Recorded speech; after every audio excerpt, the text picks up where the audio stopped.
Memories of a retired teacher. I am an old man now. My hair is gray, and my face has many lines. But I remember my teenage years very well. I often think about those days.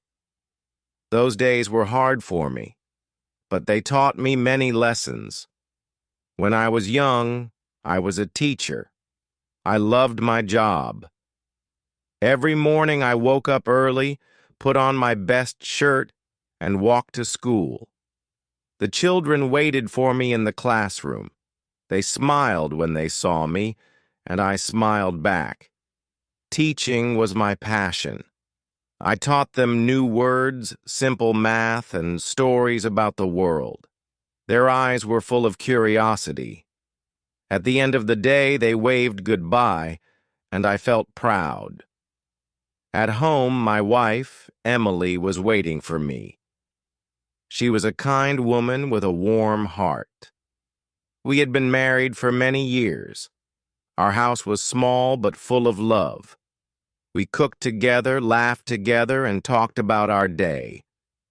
But one day, Emily became sick. At first, it was just a small cough. Then she became weak. She stayed in bed all day.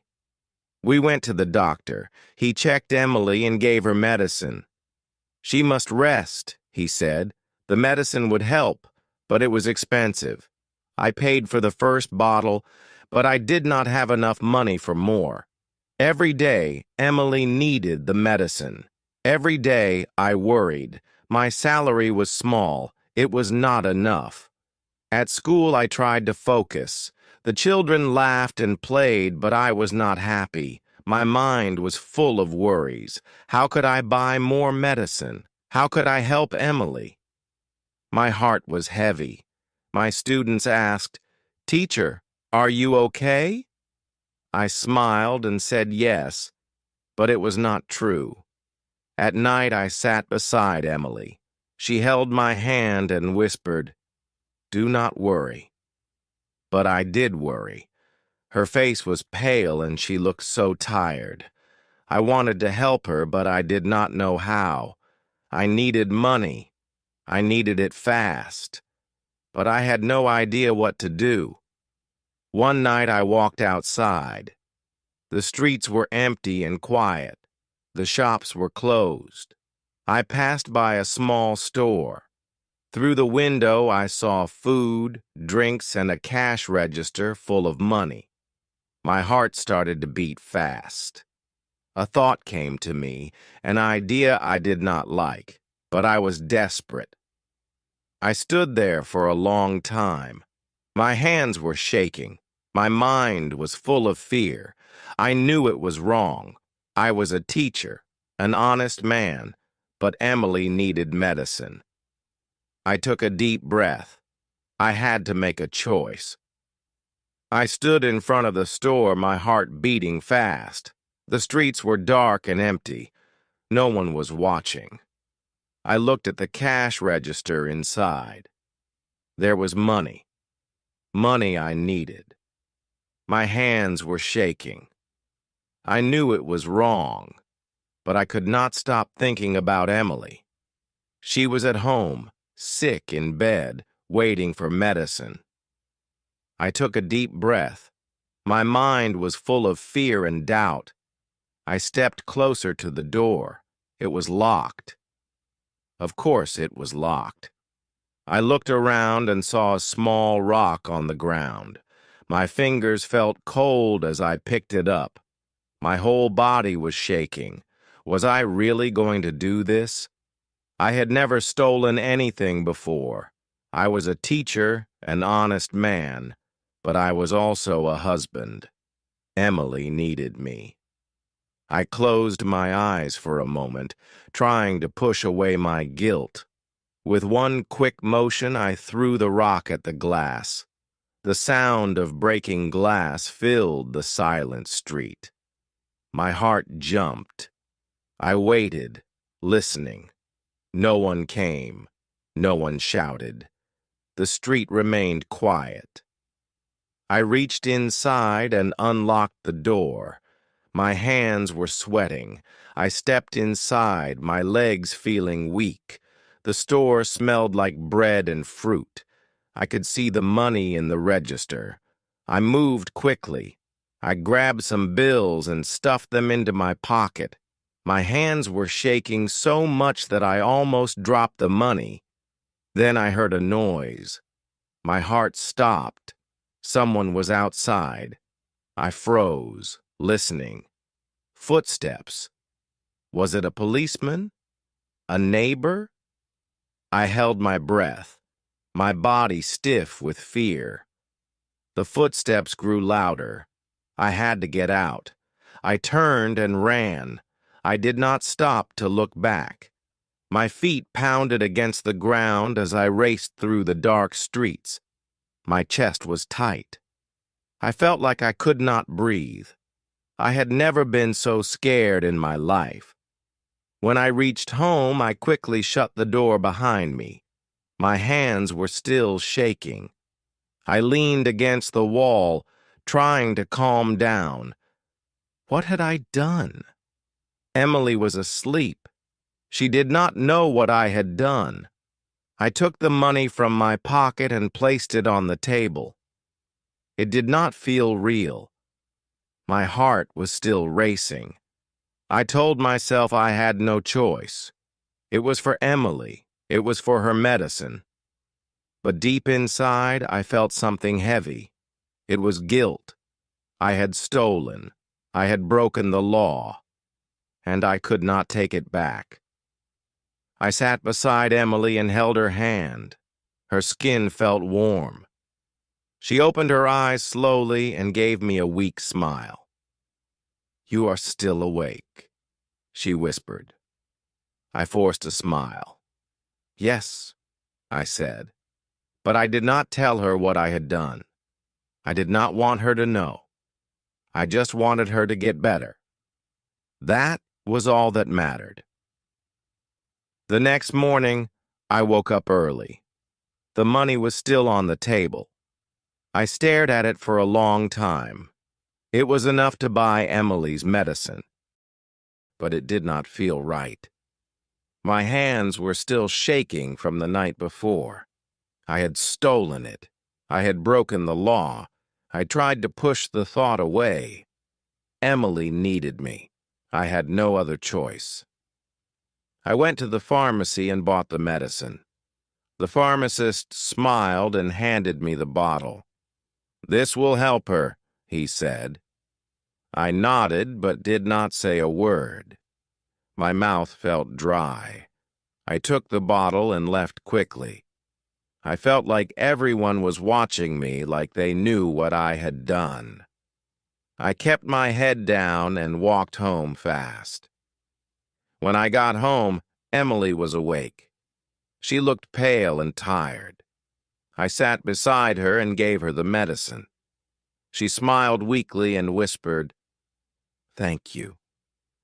Her voice was soft, but it warmed my heart. I watched as she took the first sip. I hoped it would make her better soon. I needed her to be strong again. That day at school, I could not focus. My students laughed and played, but I was lost in my thoughts. Every time I heard footsteps in the hallway, I felt my heart jump. What if someone had seen me last night? What if the police were coming? I tried to act normal, but I felt heavy inside. My hands were cold. My mind was full of fear. Days passed, and Emily slowly got better. Her face had more color. She could sit up and eat. She even smiled more. It made me happy, but the guilt inside me did not go away. Every night I thought about the store. I thought about the broken glass, the stolen money, and my shaking hands. I was not the same person anymore. One evening I walked past the store again. The window had been fixed. The lights were on. Inside, the shopkeeper stood behind the counter, helping customers. He looked tired but calm. I wondered if he knew. I wondered if he thought about that night. My chest felt tight. I wanted to say something. I wanted to fix what I had done. But how? I walked home slowly, my head full of thoughts. Emily greeted me with a warm smile. "I feel much better," she said. I forced a smile back. I should have been happy. But deep inside, I knew the truth. I had saved Emily, but I had lost something else myself. Days passed, but the guilt did not leave me. Every night I lay awake, staring at the ceiling. I thought about the store, the broken glass, and the stolen money. My heart felt heavy. I told myself I had done it for Emily, but that did not make it right. I was not a thief. I was a teacher, an honest man. But now, I felt like a different person. At school, my students noticed the change in me.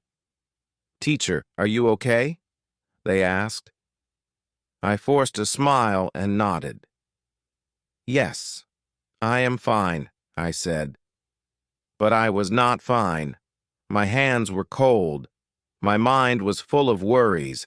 I could not focus on teaching. Every time I heard footsteps outside the classroom, I felt afraid. What if someone knew? What if the police came? I could not run from my fear. One evening, I walked past the store again. The shopkeeper was inside counting money. He looked tired. I wondered if he still thought about that night. Did he feel angry? Did he feel scared? My chest felt tight. I wanted to walk in and tell him the truth. But my legs would not move.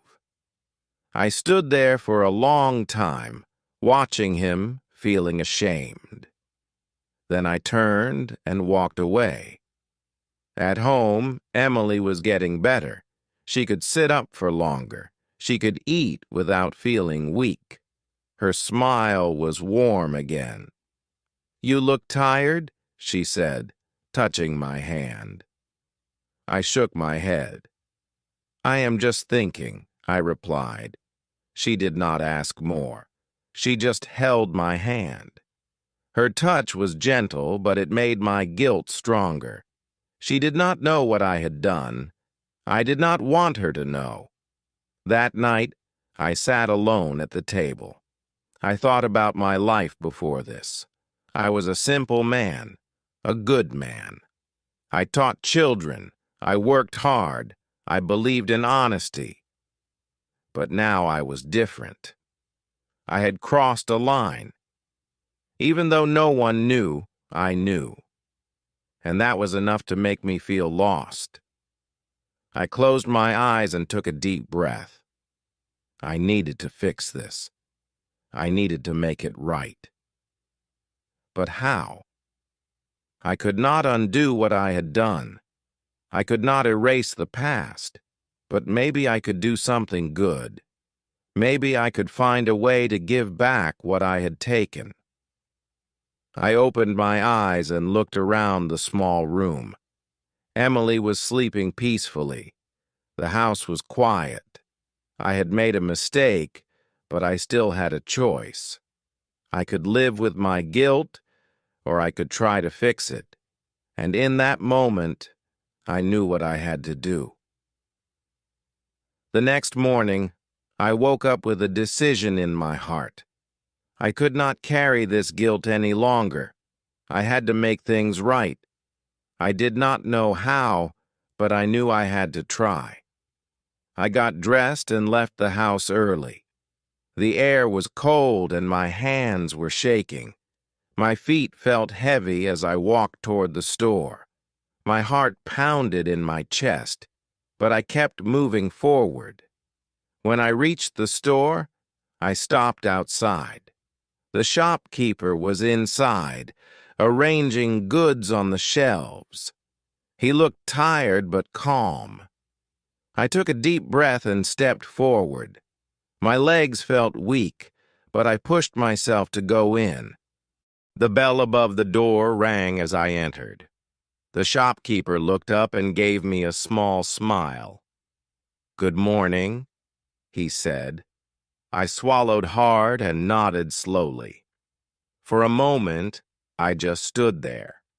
My throat was dry. My hands felt cold. I wanted to speak, but the words would not come out. The shopkeeper waited, looking at me with kind eyes. Finally, I reached into my pocket and pulled out some money. It was not the same money I had stolen, but it was all I had. I placed it on the counter and took a deep breath, trying to steady myself. "This is for you," I said quietly. My voice was shaking. The shopkeeper looked at the money, then at me. He frowned. "What is this for?" he asked. I felt my heart race. My mouth felt dry. I wanted to tell him everything. I wanted to confess, but my fear held me back. "I just want to help," I said instead. "Please take it. It belongs here." The shopkeeper studied my face for a long moment. Then he smiled. It was a small, tired smile, but it was kind. "Thank you," he said. He did not ask more. He did not push for answers. He simply took the money and placed it in the register. I felt my body relax just a little. I had not told the truth, but I had taken the first step toward making things right. As I walked home, the weight on my chest felt lighter. The past could not be erased, but maybe I could still do good. Maybe I could be the man I used to be. I had made a mistake, but I was trying to fix it. That had to count for something. The road ahead was still uncertain, but I felt hope again. Emily greeted me with a warm smile when I returned. "You look better," she said softly. I smiled back. "I think I am," I whispered, and for the first time in a long while, I believed it. The days passed, and something inside me began to change. The weight on my chest was still there, but it was lighter now. I had taken the first step. It was not enough, but it was something. I still thought about that night, about the glass breaking and my shaking hands. But now I also thought about the shopkeeper's smile. Maybe I could still make things right. At school, I felt more like myself again. My students laughed and played, and for the first time in weeks, I smiled with them. "Teacher, you look happy today," one of the children said. I nodded. "Yes, I think I am," I replied. My voice felt steadier. My heart felt lighter. But deep inside, I knew there was still one more thing I had to do. That evening, I walked to the store again. The shopkeeper was sweeping the floor, preparing to close for the night. I hesitated for a moment, then stepped inside. He looked up and smiled. "Back again?" he asked. I nodded, feeling my hands tremble. This time I had not come to return money. This time, I had come for the truth. I took a deep breath. My heart was racing, but I did not stop. "I have to tell you something," I said. The shopkeeper put down his broom and looked at me closely. My throat felt dry, but I forced myself to continue. That night, the broken window, the money, it was me, I confessed. The words felt heavy as they left my mouth. My hands were cold, my chest felt tight. For a long moment, the shopkeeper said nothing. I waited. my heart pounding. Then, to my surprise, he sighed and nodded. "I knew," he said simply. My eyes widened. "You knew," I whispered. He gave me a small, tired smile. "I didn't see you, but I had a feeling. You looked guilty that morning, and now you are here." His voice was calm, not angry, not cruel, just understanding. I felt my breath catch in my throat. I had expected anger. I had expected shouting, but not this. "I'm sorry," I said, my voice shaking. "I was desperate. My wife was sick. I had no choice." The shopkeeper nodded slowly. "I understand," he said, "but there is always a choice." His words were gentle, but they hit me deep. He was right. I had made a choice, a wrong one. I looked down at my hands.